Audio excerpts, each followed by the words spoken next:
होती है कि साहित्यिक साक्ष्य शरीर विहीन चक्षु है और पुरातात्विक साक्ष्य चक्षु विहीन शरीर है।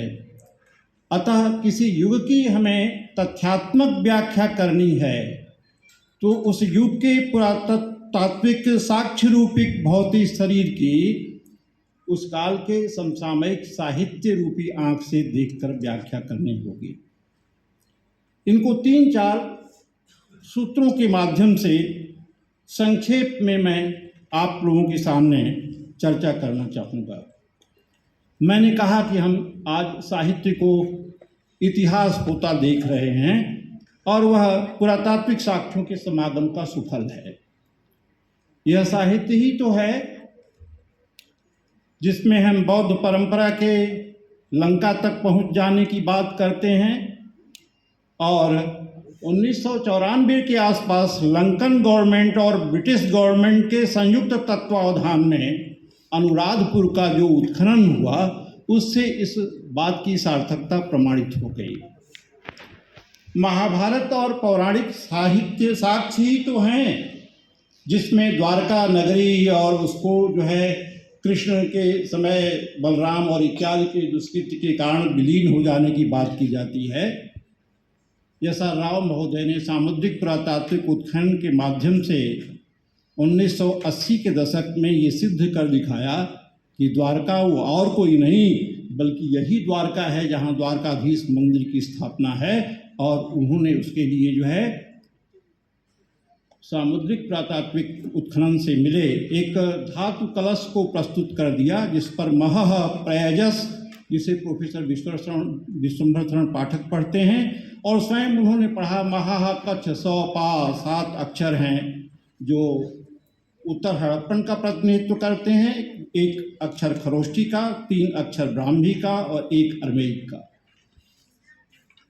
वो साहित्यिक साक्ष्य ही तो है बौद्धायन धर्मसूत्र, बौद्धायन स्रोत सूत्र, जिसके 18वें प्रकरण के 44वें श्लोक में प्रांग अयुः एतस्यै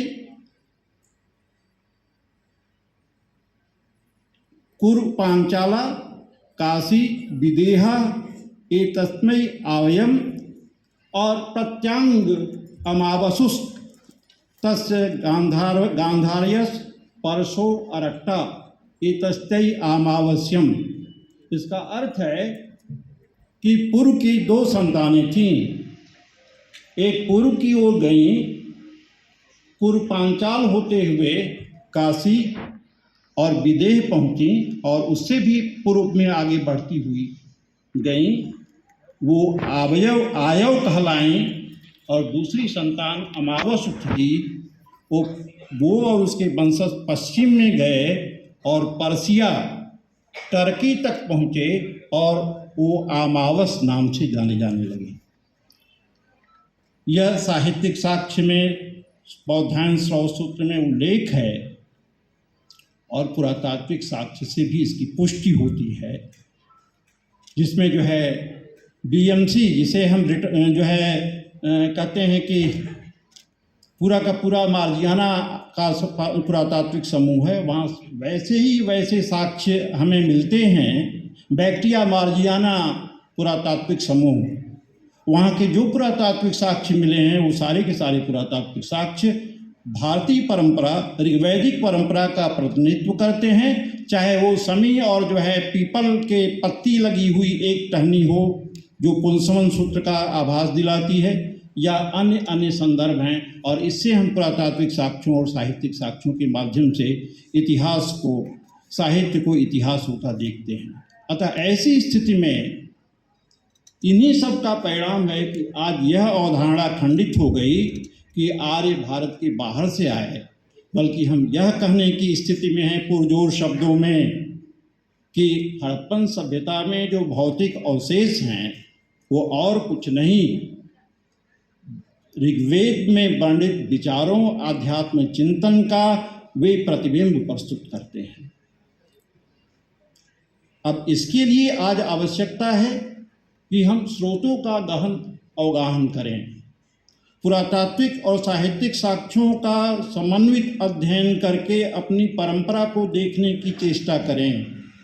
और शायद देखने की चेष्टा में फिर वो कबीर का कहना कि तू कहता कागज़ की देखी मैं कहता आँखन की लेखी में ऐसा तादाद में हो जाएगा कि आँखों का देखना और साहित्य के देखने जैसा एक रूप हो जाएगा और हम अपने अतीत को जिस रूप में वो था पहचानने की स्थिति में हो जाएंगे।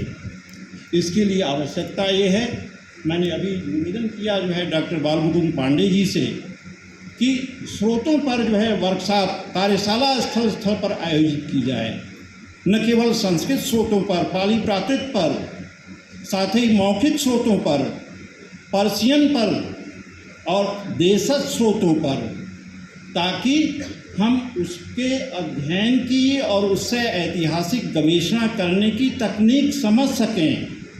क्योंकि भारत ऐसा विशाल देश है, यहाँ भिन्न भिन्न संस्कृतियाँ रही हैं। उन संस्कृतियों के अध्ययन के लिए कोई एक स्रोत उपयोगी नहीं हो सकता। समस्त स्रोतों के सम्यक समन्वित अध्ययन से जो हम इतिहास लिखेंगे वह तथ्यपरक होगा। उसके माध्यम से हम अपने अतीत को देखने में अधिक सफल हो पाएंगे। मेरा दूसरा निवेदन है इस समारोह के आयोजकों से कि हम लोग वक्तव्य तो दे के चले जाते हैं, और मैं 18 साल से इस आयोजन से जुड़ा हुआ हूँ, उसके संस्थापना काल से ही सर भगवतीलाल पुरोहित के माध्यम से। और मैंने देखा कि सेमिनार होते हैं, लेख पढ़ते हैं विद्यार्थी और चले जाते हैं, फिर वो कभी प्रकाशित नहीं होता। एक विद्यमान पत्रिका निकलती थी, उसमें कुछ शोध पत्र प्रकाशित हुए, लेकिन आवश्यकता आज इस बात की है कि जो कुछ हम लिख रहे हैं, जो विद्यार्थी लिख रहे हैं, वो प्रकाशित हों, ताकि एक सनद रहे कि हमने किस प्रकार से काम किया और क्या निष्कर्ष निकले। अब वहाँ से आगे हमारे बढ़ने की क्या परंपरा होनी चाहिए, क्या मार्ग होना चाहिए, ये अत्यंत आवश्यक है। अंततः मैं आयोजकों को आप लोगों के बीच उपस्थित होने के लिए कृतज्ञता ज्ञापित करता हूँ कि उन्होंने मुझे बुला करके आप लोगों के बीच उपस्थित होने का अवसर दिया।